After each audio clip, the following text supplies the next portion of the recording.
This podcast is a member of the Voices of Wrestling Podcasting Network. Visit voicesofwrestling.com to hear the rest of our great podcasts, as well as show reviews, columns, opinions, and updates across the world of wrestling. Mickey, fishy.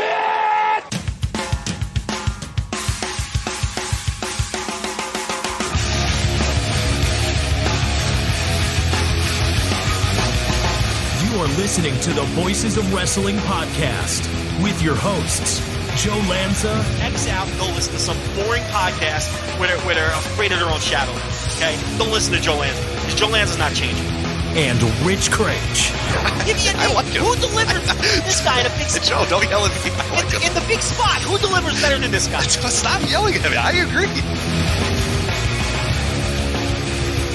All right. Welcome once again to the Voice of Wrestling Flagship podcast. I'm Rich Craich. No Joe Lanza this week.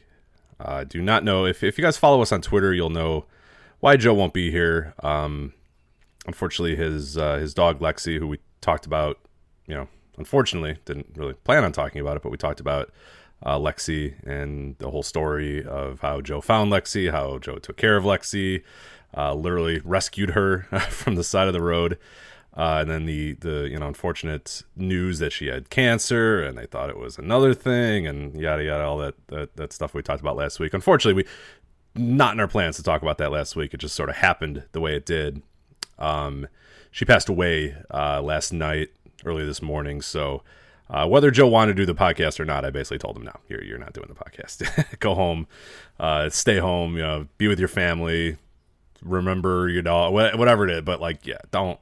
This shit can wait till next week, especially this week of all weeks. This shit can wait till next week. So I want to give you guys at least some audio this week. I can't promise it's going to be very good audio. My head's just not in it with wrestling this week. And yeah, especially made worse by the news of Joe's dog, and then everything that's going on in America as well. And I guess I'm probably in a better place now than I was earlier in the week.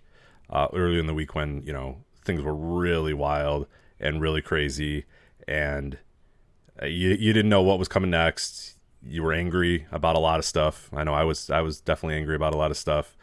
Of course, I think tremendous progress has been made this week alone. I mean, nothing's perfect, and it's not going to be perfect, and it's going to be a long way until we're ever perfect as a country. Maybe we'll never get there. I have no idea. But I am encouraged by what I've seen over the last week, and Joe and I were trying to figure out how to talk about this, whether to talk about it, what to do in this scenario, and I don't know that we had a plan together. I think we were just going to go on the air and say, all right, let's just let it go, let's just see what kind of happens. And yeah, obviously, there's just so much going on and so much crazy stuff happening. But like I said, I'm encouraged of what's happened this week. I think this week, the Black Lives Matter protests, the peaceful protests. I think we're seeing more peaceful protests right now, bigger numbers in peaceful protests than what we had over the weekend. Not that I'm condemning what happened over the weekend. I don't know that I'm really in love with looting and all that sort of shit. But I mean, that has given way to, I think, tremendous peaceful protests across the country, and an awareness of Black Lives Matter, an awareness of charities. People donating more than they've ever donated before. People, I just got done sending, Michelle is my wife is gone right now. We got together a bunch of food, and she's driving it down to a food pantry in the south side of Chicago that desperately needed, because their only, supermarket, their only grocery store in the area, which, again, that's fucking terrible that, there's only one grocery store in the entire area. But that one grocery store got looted and burnt down, or I forget exactly the scenario of what happened with that exact store, but people didn't have groceries, they don't have food for their children, they don't have stuff, so sent her there, and again, there's been tremendous support from people doing that sort of stuff. So I mean, it's you never want to have what happened this week happen unless it comes with change, and unless people start to wake up and go, okay, wait a minute, this isn't right, why is this happening? And it's unfortunate that, people like Breonna Taylor and people like George Floyd have to die for us to wake up and see this. And they're two of far too many. They're two of dozens, hundreds, thousands over the years, but very recently, as there's just any number of names that you can come up with. I mean, God, it's only a few weeks ago that we had a kid being chased down in his neighborhood and shot and stuff. So it's awful. But the good news is, I will say maybe the shining light a little bit is that I have, as I'm recording this, I'm seeing far more peaceful protests. Every town, it seems like, at least in my area, I don't know how you guys are, is hosting peaceful protests, and businesses are still boarding up stuff because they don't know what's coming. But it does feel like things have kind of calmed down a little bit on that end, and instead we're seeing change. I mean, we're seeing, the officers in Minneapolis are all being, they were all, whatever term you want to use. I mean, the upgraded charges for the one, all the other ones have at least been arrested or charged for something. So you're seeing progress there. You're seeing police reform being talked about, across the country, really across the world. Honestly, I mean, the world, it's kind of world theater right now, where other people are, from all across the world are seeing what's going on here and either being inspired by it or doing what they can to help. So it's just, there's just so much going on here, and it's hard to have your heart into like, all right, let's talk about Tommaso Ciampa and Karrion Kross. This is going to be a tough episode to do no matter what. And then when the news of Joe's dog passing away came on, it was like, all right, just sit this one out. I'll do something. I'll do some audio because I feel obligated to do some sort of audio for you guys. And I'm going to preview in your house, NXT TakeOver in your house. I don't know that I have the energy to do much more, so I apologize in advance. This is not live either. We have our $10 live flagship tier. I didn't know if I would even. I don't want to. I'm recording this right now. I might think this all fucking stinks and delete it, and you'll never hear this. And I don't even know why I'm explaining it to you that you'll never hear it. But I don't know. My heart is not in it to do everything that we do in a normal week. And I do hope that by next week, my heart is back in it, and I'm sure Joe's heart will be back in it, and hopefully we can be right back to where we were before that. I mean, obviously, in the world, I don't know that this country or the world is going to be back 100% ever, really. Well, we'll see. Who knows? But hopefully on this flagship, we'll be back and hopefully take your mind off of everything going on and just get mad and angry about wrestling for, a few hours. But before I do, talk about TakeOver in your house, and before I'm going to give a little bit of words about Lexi as well, Joe's dog. I do want to let you know, Joe and I, we kind of talked about this earlier in the week, and we were trying to figure out, okay, what there's been, on this very network, there's been other podcasts that have talked about the Black Lives Matter protests and police reform and that sort of stuff. And I think they've done a tremendous job. So definitely Super J-Cast. I thought they did a wonderful job, touching on it and talking about it, their experiences in the stuff. So definitely recommend listening to that. And there's any number of other podcasts and other people that are doing tremendous work, particularly those of, Black Voices. I know Post Wrestling had Andrew Thompson and Nate Milton did a show on their network where they just basically talked about life of being a black man in America.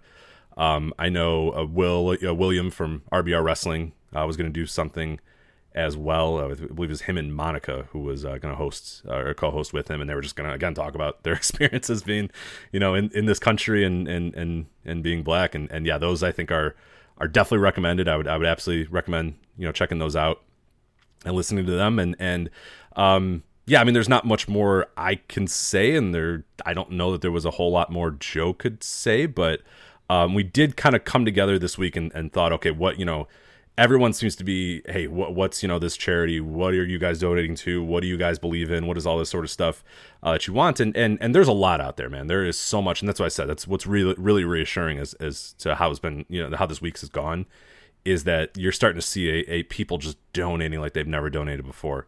To different sites and to different people and to different organizations that they've never donated to before, and it's awesome. It's just it's really, really cool to see, and it's fun to see in a time when we are so divided that portions of us can come together and make incredible change. And one of the ones that Joe and I wanted to talk about, and one we were going to kind of mention here was the fundraiser for David McAtee. And if you don't know about David McAtee, he was from Louisville. He was the barbecue guy, the Yaya's, I believe was the name of his place. I think they referred to him. I think his nickname was, what was it, Barbecue Guy? Or yeah, Barbecue Man was his name. And he, black restaurant owner in Louisville who was, he was shot on June 1st during all the protests and all that sort of stuff. And there's fun for him. And we Joe and I both felt pretty strongly about that one. I wanted to mention that because it's got a $600,000 goal, and as of this recording, and again, I'm recording this at 1:50 on a Thursday, it's 562,000, so it's very close to the 600,000. So if you're looking, you have some spare money, and you maybe haven't donated anything yet, or you feel like you still want to donate to more, that's one that both Joe and I believe pretty strongly in. Is this man who gave back a ton to his community, and was pretty famous for just being a guy who would give free meals, free barbecue. Just of course shot during the protests and passed away. So he has a GoFundMe, but we made a bit.ly to make it a little bit easier for you guys if you want. So it's bit.ly, which is bit.li/VOW McAtee. So VOW MCATEE. If not, you can just look up David McAtee GoFundMe, and you should be able to find it pretty easily. So there's that one. It's one that Joe and I both felt pretty strongly about. And there's also the mutual aid networks, which is the one that Joe and I learned a little bit about this week as well, and we felt pretty inspired by it. While there's literally bail funds are saying, look, we have a lot of money, guys. Like, maybe go put your money somewhere else. It's crazy that charities have to be like, whoa, hold on, like, maybe divert your money elsewhere. Mutual aid network is I think a fantastic one that is trying to fill that void, and that's just all about that's direct community efforts. That is communities in your in your state, in your city, in your area, whatever it is. Tons of great can come from that, and it's just a great way to support, and it helps those communities in numerous ways. Disaster relief, groceries, like I mentioned, just everything that could possibly, and people need this stuff right now. I mean, it's now more than ever, these communities are being ravaged and just being hurt by so much going on. And these are places that have probably needed this shit for years, and that's like I said, that's sort of the eye-opening and maybe the positive of everything that's been going on. And of course, you don't want it to come at the hands of people being murdered, on the streets. It's not what you want it to come at the hands of. But if it is the case, and that's what we're going to use as inspiration, and we have obviously used it as inspiration for protests and fundraising and all that sort of stuff, then it's good that now it's opening people's eyes to these communities that do need our help and do need funds, and any small amount of money goes a real long way. So mutual aid networks is the one we wanted. We did a bit.ly for that one as well. Same deal, bit.li /VOW-mutual aid, VOW-mutual aid, and these will be in the episode description as well. So it should be nice and easy to find. But those are just two that Joe and I looked at. There are many out there. There's thousands of hundreds of millions of ways that you can show your support and help people out right now. So just do something is what I'll say. Just do something. If you got free minutes, even if you don't have money, there are people that are willing to just take your time and take your effort a little bit. Hey, you want to help us clean something up? Hey, you want to help go to a food pantry and help bag stuff up, to give to families. There's that too. So yeah, that's that. I mean, there's not much more I can really say, or I really feel that, I don't know. It's tough. It's a tough week to be anybody. You know what I mean? It's just, there's a lot of stress and I get it. A lot of people are very stressed, but like I said, I feel much better now than I did at the beginning of the week. The beginning of the week, it was like, oh God, how are we ever going to see through this? How are we ever going to get through this as a country, as a people, whatever? And I still don't know the answer to that question. But as there are more and more peaceful Black Lives Matters protests, as more and more people are educating themselves about, the racism in this country or whatever, it's been awesome to see people stepping up via fundraisers, people stepping up via their time, like I said. And again, it sucks that it takes deaths like Breonna Taylor and George Floyd for us to realize, what's been going on for centuries at this point. But that's that. So I don't have anything more really to say. Just, get out there. If you want to protest. If you want to donate.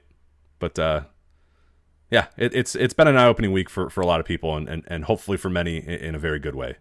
And hopefully, unfortunately, these murders that have occurred, hopefully they become martyrs in a way where a lot of people start to realize what's going on. And like I said, the course of this week, I have been pretty, I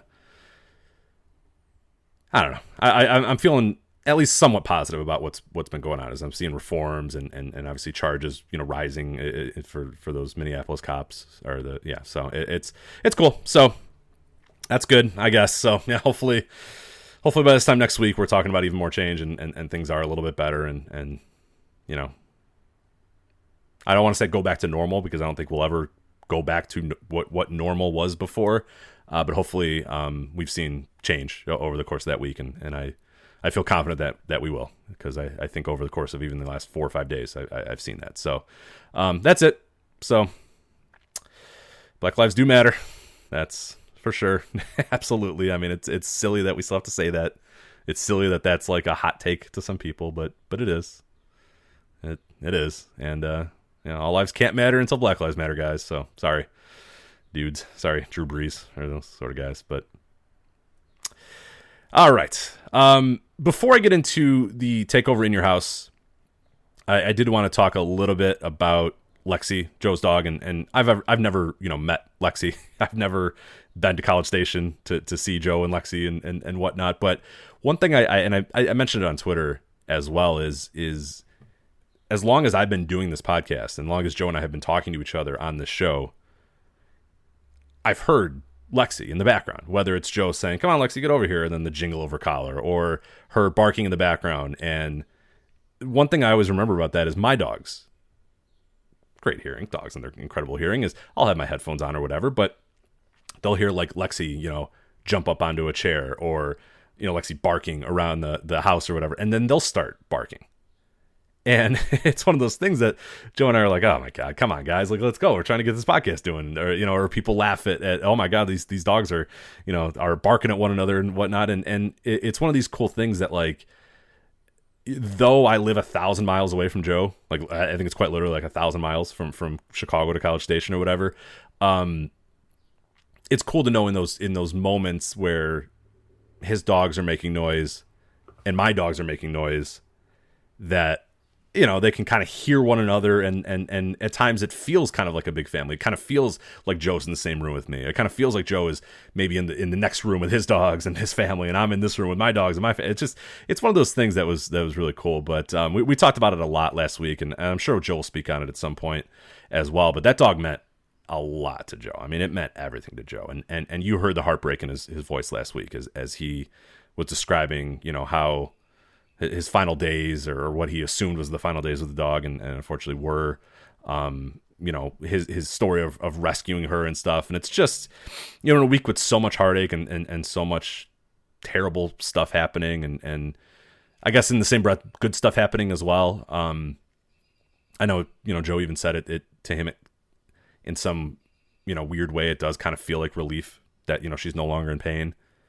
But that you tell yourself that, and you make yourself kind of feel better about that. And I do that too. Anytime, I experience death, I always think of, oh, well, now she's, my grandma's not suffering anymore, and that's good. But there's that, and you can't lie that there's also that grief that you have as well, that, oh man, like, and thinking of how you could have done more. Why didn't I go visit my grandma more? Why didn't I go see her more? Why didn't I talk to her on the phone more?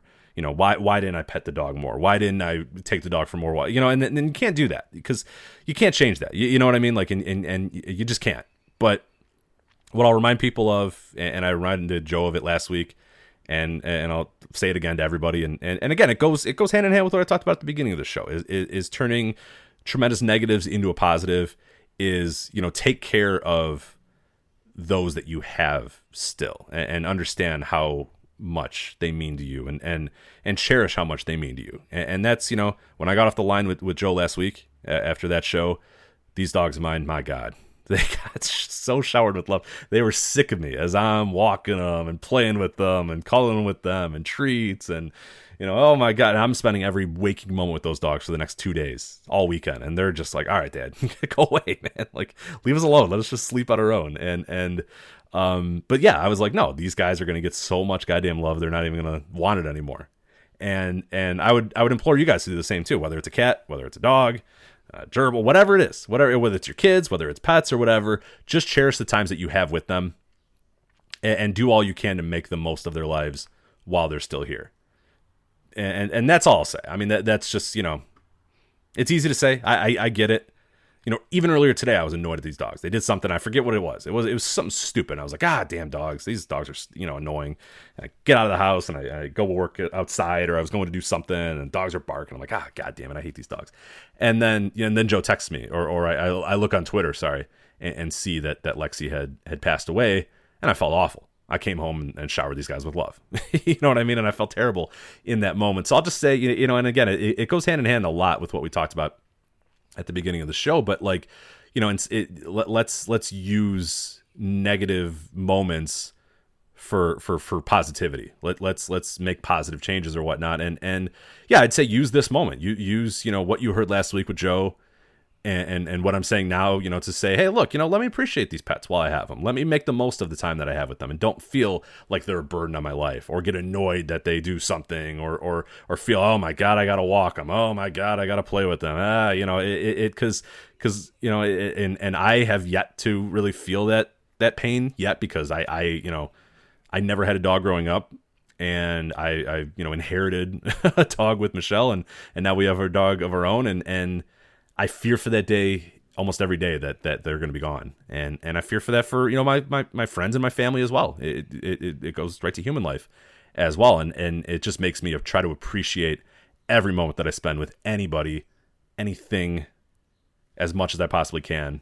So yeah, that's it. I don't know. I'm just rambling. I'm sorry, guys. It's my brain is mush this week. It really is, and it's gonna be hard to even do this takeover in your house preview. But I did want to give you guys something. So I'm sorry for rambling. I'm sorry if I'm not making any sense. So it's been a week. It has been a week. It's been a tough week, and yeah. Let's yeah. I don't know anymore. All right. In your house, NXT TakeOver in your house coming up this Sunday on the WWE Network. A very bizarre episode of NXT this week. One thing I do want to talk about, and this has nothing to do with the In Your House, but has everything to do with the Drake Maverick storyline. For people that have not followed what's been going on with Drake Maverick, essentially, he was let go, quote unquote, I think. I don't know. I guess I'll leave this up to you, because there's two scenarios that are playing out here. And I don't know which one... I don't know which one's good or bad. I don't know if one of them's good. I don't know if both of them are bad. I don't know if which one's worse than the other. But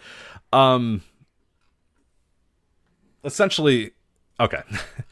So the story with Drake Maverick, he was presumably what we thought was let go when everybody else was let go. When WWE made their massive cuts or whatnot. And his was pretty famous because he, did the teary-eyed promo talking about how this was his life goal, and how, he hated that this had to end this way, and all this sort of stuff. And it was a great video. It was passionate. It was poignant.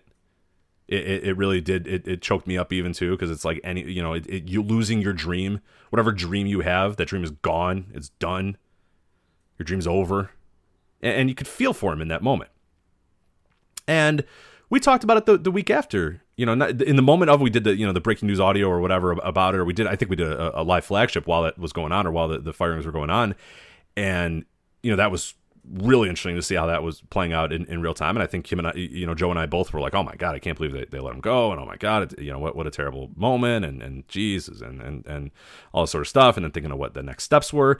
And by the next week though, Joe and I both were kind of like, this is weird. It feels strange. He's wearing a WWE shirt while he's let go. Okay, that's not super strange. Maybe he's talking about his dream and wearing the shirt. But there were tweets from people being like, yeah, company man through and through. Or, hey, yeah, keep it, keep worrying about the, there was just weird tweets going on around it. And then we hear that he's going to continue to fight in the Cruiserweight title tournament in NXT. And we're like, okay, well, whatever. They're going to keep him there because they had him there and they didn't, something happened, or one hand didn't talk to the other and didn't realize that this guy was booked for the tournament, so whatever, we'll let him play out in the tournament. Well, then he starts winning. He keeps winning, and the story is, hey, this guy who, once he loses, this is it. He's done. He's not coming back here because he's fired. And it felt kind of weird. It felt kind of icky that was still going on. But okay, I don't know. I don't know if he's just playing out the strings. He's gonna have a miracle run and then lose. or something, whatever it was. But then he kept winning and kept winning and kept winning and kept winning until this week he was in the finals. It was him and Phantasma.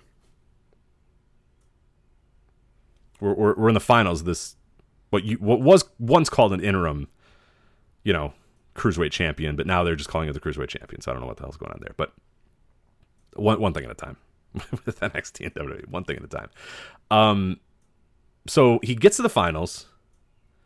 He loses to Phantasma in the finals via a fuck finish. There were the masked suit men that have been coming out and trying to kidnap people, including Phantasma. They come out, they distract Drake Maverick. Phantasma takes advantage and wins. Wins the Cruiserweight Championship. Wins the tournament. Drake Maverick's done. It's over. The dream scenario is done. He's fired. Get out of here. Go. You're done. And so he starts walking in the back. The crowd starts, applauding the NXT, whatever the hell, PC people, whatever the hell you want to call those guys and girls outside are chanting for him. Thank you, Drake. Applauding him. He's holding back tears, bowing to the crowd. The commentators are talking about, this is it for Drake Maverick. What a run. What a miracle run. An old Triple H, Hunter Hearst Helmsley, walks down, hands Drake Maverick a contract. Drake Maverick signs the contract, and he is now still with NXT. So 2 scenarios play out here. And again, it's up to you. I don't know if I have an answer, but it's up to you to figure out which one's more heartless or whatever. Because there's only 2 scenarios I think that play out here. Legit. And I guess the one that I'm not going to mention is that Drake says, hey, let's do this. But I think that plays into one of them anyway. So let's just go with it. There's 2 scenarios here that play out. And Drake, obviously, no matter what, had to have known about something involved in this. Whether it's one of the 2. Whatever. The 2 scenarios. 1, they did a worked firing during a pandemic while legit firing other people. So they said, Drake, we're going to do a story where you're let go. And you're going to go in front of everybody and cry and talk about how your dream has been dashed. But then we're going to have you go through this tournament in a miracle run. And you're going to lose in the finals. But then we're going to give you, we're going to say that you're rehired. That's scenario 1. The scenario 1 is working a firing during a pandemic while legit firing other people. His peers were legit fired. He was fake fired for a storyline. So that's scenario 1. Scenario 2, they legit fired him during a pandemic, then had him wrestling without a contract or during his 90-day clause or whatever it is, and that culminated in him getting his job back for real. They literally told this man, wrestle in this tournament, you're going to go to the finals, you're going to lose in the finals, and then we'll see what happens afterwards, and then came out and when he did lose the tournament, surprised him with a contract.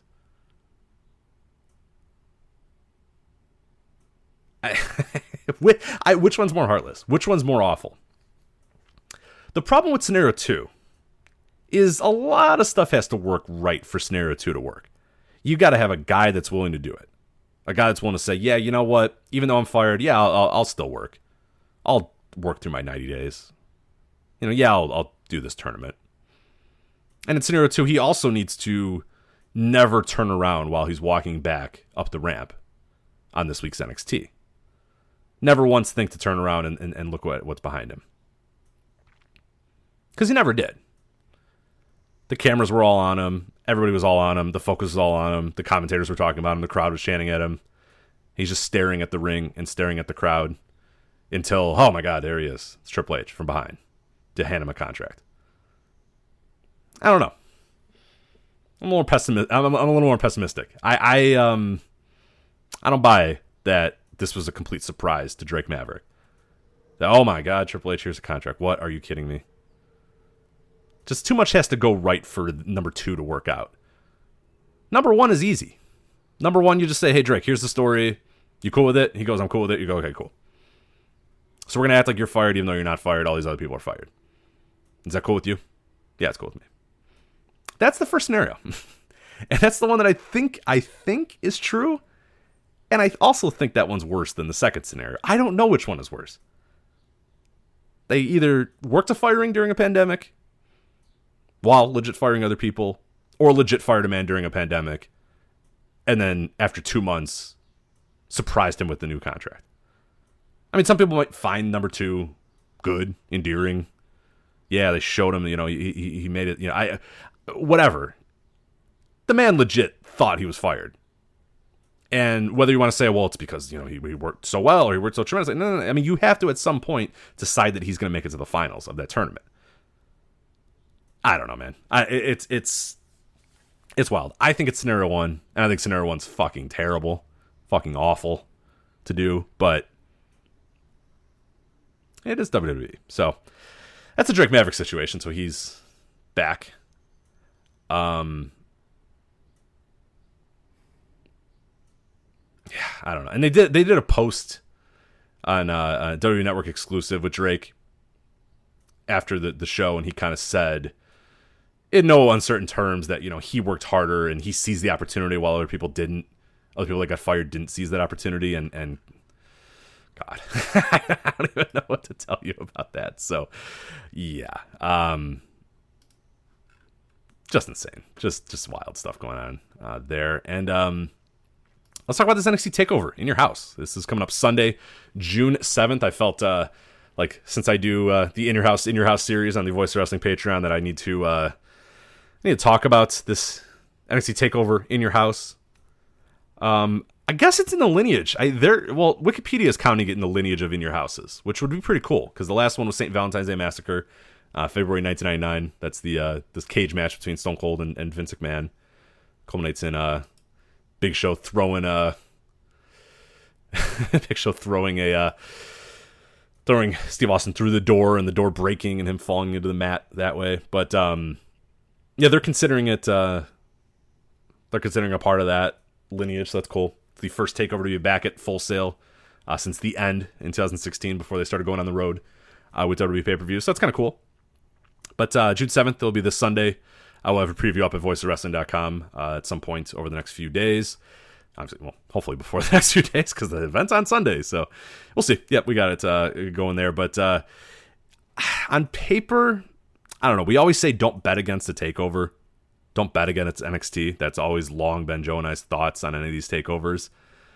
I feel like this is one to bet against. I don't know, man. I'm not feeling this show at all. There's some matches that look solid-ish. I don't know. So here we'll go over the card here, and I'll talk a little bit about what I think is going to happen and a little bit of the build. But you have a 6-woman tag match. This match was made after a wild brawl on this week's TakeOver. It's going to be Mia Yim, Shotzi Blackheart, and Tegan Nox versus Candice LeRae, Dakota Kai, and Raquel Gonzalez. A little 6-woman tag team match. You got the baby faces there, Yim, Blackheart, Nox versus LeRae, Dakota Kai, Raquel Gonzalez. Pretty cool. I mean, I think they've done a good job of building this, as all these women have kind of had different issues with one another. Obviously, Tegan Nox and Dakota Kai. Tegan Nox, Dakota Kai, and Raquel Gonzalez being, one. Candice LeRae and Mia Yim having their issues. Candice LeRae and Tegan Nox having an issue on this week's NXT episode. Shotzi Blackheart's gotten involved in the feud as well. So, cool to see all that happening. And that could be a pretty fun, decent match if they get some time. So I'm actually looking forward to that one. I think that one's been a pretty damn good build. So I like that one.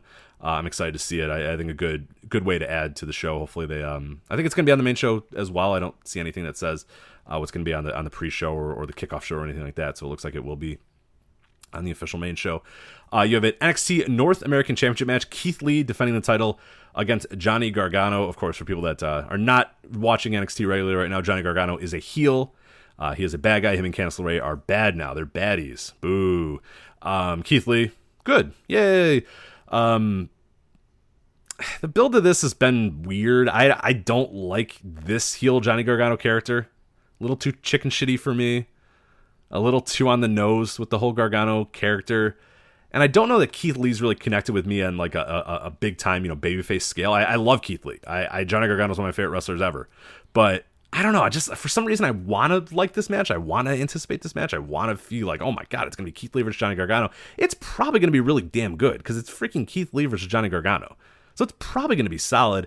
I'm not in love with the build. And they did a lot in this week's TakeOver. I keep calling it this week's TakeOver. This week's NXT where Gargano came down while Candice LeRae was beating up Mia Yim. Keith Lee came out for the save, and then they announced that it would be a intergender match between those, mixed tag match where Keith Lee and Mia Yim would face off against Gargano and Candice LeRae. So they did that.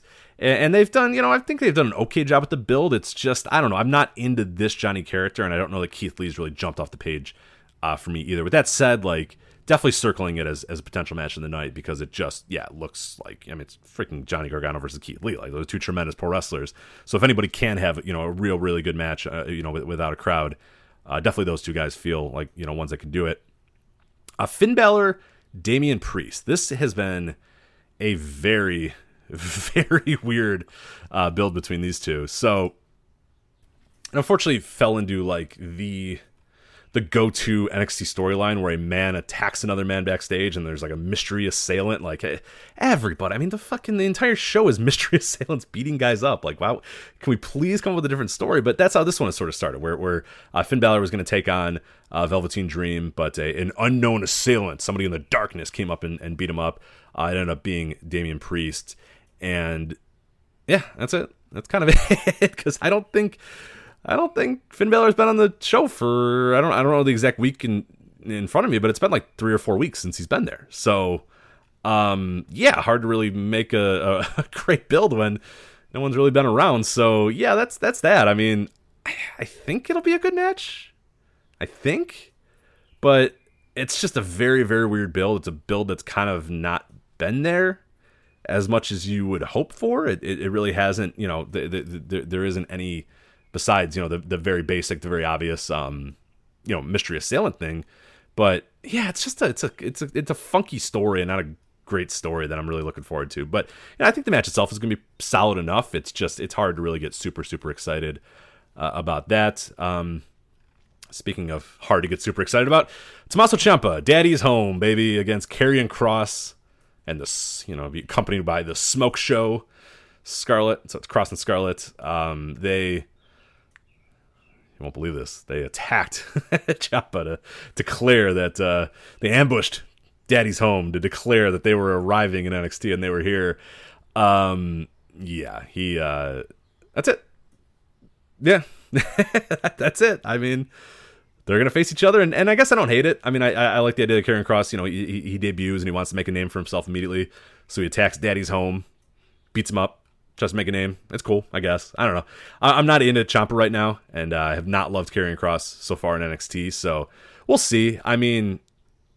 Again, these guys have the potential to have a very, very good match. It's just I'm just not into the story, and that's kind of be the thing with NXT right now, is I just don't know that I'm into a lot of the stories that they have going on. Honestly, the 6-woman tag at the opener is probably the one I like the story of most, and that is still somewhat thrown together, but at least it feels like it's got a little bit more to it because it's been multi-month between these people feuding and fighting and all that sort of stuff. Well, all these other things, I don't know. It's guy attacks a guy and then they say we're gonna fight. Okay, cool. I don't know why I'm supposed to be really, really excited about that. A triple threat match for the NXT Women's Championship. Charlotte Flair defending the titles against Rhea Ripley, Io Shirai. They had a very good video package on this week's NXT, giving you the story of this match. Io Shirai basically, she had a match against Ripley a few weeks ago. I forget exactly the date. Charlotte Flair attacked them, and they kind of made this the match then. A triple threat match would be scheduled for these two then, or these three rather. And Io Shirai, has been up and down in NXT so far. There was points where she looked like she was really, really close to becoming the NXT champion, NXT Women's Champion, and there was times where, she's just kind of been floating around doing nothing. This week on NXT, she was literally floating. She was in water talking about how it's her chance to finally become NXT Women's Champion, so that's Io's motivation here. Rhea Ripley's motivation, one that I definitely side with as well, is she's talking about, waking up early to get in the gym and all that sort of stuff, but more than anything talks about how 2019 was the highest of high for her. She ends the year, holding the title above her head while everybody's in the ring cheering her and screaming about how great it is that Rhea Ripley's the champion and Rhea Ripley's the NXT Women's Champion. She finally made it to the top of the mountain and all that sort of stuff. And then 2020's come and things have not been good for Rhea Ripley. She lost to Charlotte Flair at WrestleMania. She challenged Charlotte Flair and then loses the title. Charlotte Flair wins the title. She's back to become the NXT Women's Champion. And Ripley now's got to, face that she isn't the top dog, that she isn't the best, women's wrestler in the world, and she's got to, try to beat Charlotte to win the title back. And it's a cool little motivation. It's a cool story. Like, I don't know if I love it that Rhea's already like the plucky underdog that's just trying to prove herself. I liked it better when she was just dominating everybody, but it is what it is, especially when you're going to have Charlotte. So that's where her role is going to be. So I can't hate it. I think they've done a decent enough job with it. I think they've not handled Rhea great since WrestleMania, but I think they're getting back on the right path with her. And hopefully she can recoup some of, what was lost over the last few weeks and months. And then Charlotte Flair's motivation is just, people say I don't belong here. Well, I built this place. I built NXT. And I'm here as the champion again. That's cool. It's simple. I don't hate it. I don't know that I've loved Charlotte's output on NXT. I don't know I've loved Charlotte's output anywhere really in 2020, but the story is perfect. Bianca Belair says, you don't go here. And Charlotte saying, I mean, what do you mean I don't go here? I built here. This is my, I won the NXT Women's Championship in the first takeover. Like I'm one of the charter members of NXT, and what it is today. Everything that you guys see today, all these takeovers, all this sort of shit. I'm a part of what made that all happen. So again, a cool story. Rhea Ripley trying to prove that she's back on track. Io Shirai trying to prove that she belongs in the championship picture and deserves to be champion. And Charlotte Flair just being like, fuck it, I definitely deserve this. Are you kidding? I'm Charlotte Flair. I've deserved to do whatever I want. And no one can beat me, and I'm the best. So it's a decent enough story, and I guess I am kind of looking forward to this match a lot. I think the two women's matches on the show, man, might be my two most anticipated matches, and the ones I'm at least, in storyline purposes, I'm aligning with the most, because there's actually some depth to it besides person runs, person attacks, people fights. Like, I like the depth here, but it's all simple, relatable depth for all these women. So yeah, I don't know. I'm looking forward to this match. I think it'll be pretty solid. I'm not in love with the triple threat scenario, because there's probably going to be two people fighting in the ring while one person lays on the outside for a while. But I'm confident these three can definitely put together something pretty good. And Io Shirai's had tremendous takeover matches. Rhea Ripley, I really always I think she's fantastic. I think she's awesome. And Charlotte, for whatever you think about her, I haven't loved her 2020 output, but this is a good scenario for her to go out there and have a really good match. So I'm excited to see that. And then our main event, the last chance backlot brawl for the NXT Championship. If the Velveteen Dream loses, he can no longer challenge for the NXT Championship while Adam Cole is still champion. And I don't know. I don't know about this one. I mean, I'll give him credit where credit's due. I mean, this is a long story, a long time story being played out where, Undisputed Era injures Velveteen Dream all those months ago. Velveteen Dream comes back, faces Roderick Strong, feuds with Roderick Strong, does the weird sex deviant thing. I don't even know what the hell was that story. The fucking your wife wants to be with me and your kid will call me daddy thing, and we were supposed to go, yeah, that's awesome. This guy wants to fuck this other dude's wife and steal his child. Yeah, that's cool. And we were supposed to think that Dream was cool, I guess, for that, or root for him or whatever. It was very weird. But that's His Purple Highness. I'm looking at the NXT roster, and I'm clicking over to the Takeover. They have the write-ups about the different matches. His Purple Highness. Eventually, okay, here's this. This is so incredible. I love that a man has to sit down and write this stuff. Sacrificing a steel cage match loss to the Messiah the Backbreaker, Dream intentionally let Strong escape before locking himself in the chain link to punish Cole, whom he later pinned during a tag match. Eventually squaring off one-on-one with Cole for the title, His Purple Highness fell short thanks to some Undisputed Era initiated chaos. While Dexter Lumis prevented Bobby Fish and Strong from interfering, he also inadvertently knocked the referee unconscious and able to count the Dream's pin attempt after Dream hit the Purple Rainmaker on Cole, who recovered to retain. So I just love the Purple Highness, the Messiah, the Backbreaker, Dexter Lumis, Undisputed Era initiated chaos. It's just crazy stuff there. But anyway, they've done a decent job with the feud. It's just I don't know that I'm just not into it all that much. I'm not into Velveteen Dream, in his current state. I just think giving him the titles is not the right thing to do. I'm kind of old. I'm kind of over Adam Cole, I should say. It's been a while. I mean, it's been a year now that he's been the champion, and I don't know that I've really been super excited about a lot of what he's done. He's a tremendous pro wrestler. I love his matches, but I just can't really get into the build of anything with Adam Cole. I'm not sure why either. Like I like Undisputed Era. I think it's a really cool stable, but I don't know. It's just been those people that have challenged. And Dream, I think, is a guy who's absolutely suffered from no crowds. Because Velveteen Dream, I will never say anything against Velveteen Dream in that sense. He is a charisma fucking machine. He takes over any scene that he's in. He looks like $1 million. He gets the little things about wrestling, the entrances, the looks, the ring gear, the cadence, the way to walk around the ring, all that sort of stuff he's got. He's got all that sort of stuff.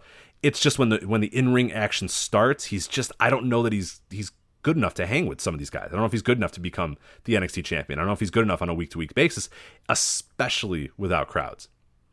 Because crowds really thrive off the little things that Dream does. The little things that will get a rise out of the crowd, that'll get the crowd excited, that will get them, jazzed up or whatever. He's great at that stuff. He's incredible at that stuff.